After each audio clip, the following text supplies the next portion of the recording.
aims to address Indigenous poverty in Latin America.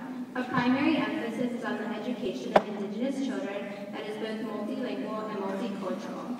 Conditional cash transfers incentivize Indigenous parents to send their children to school as well as vaccinate them. Subsidies for secondary education are put in place to help the Indigenous population establish careers that are beneficial to their communities. The resolution also focuses on culturally sensitive healthcare, protection of Indigenous languages, establishment of Indigenous peoples network for legal counsel and support, and the granting of citizenship.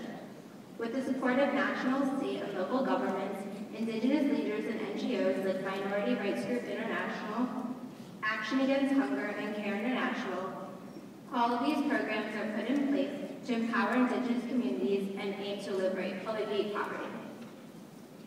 Thank you. We are now going to take a speaker in favor of UNFPII Draft Resolution 1.1. The expert on North America. Thank you. Esteemed delegates, the United Nations Permanent Forum on Indigenous Issues met this session to address Indigenous poverty in Latin America. The first solution that we incorporated is, of course, education, with policies such as providing bicultural education, increasing the presence and authenticity of local schools, and being cognizant of local culture and applicable skills. Our committee has fully understood the importance of education in alleviating poverty.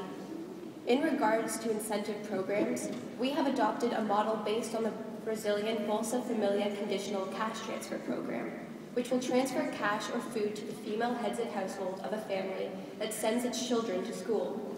Given that yesterday was International Women's Day, it is important to note that female children will receive 10% higher compensation for attending school than male children, and it's important to understand that it is women who get people out of poverty. In order to secure Indigenous representation, we have created a forum for Indigenous peoples based on the Canadian AFN. As well, we've established an Indigenous Peoples Defence Network to ensure legal protection.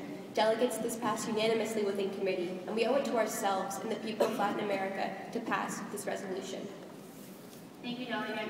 All those who would like to speak against this draft resolution, the regional expert on North and West Africa.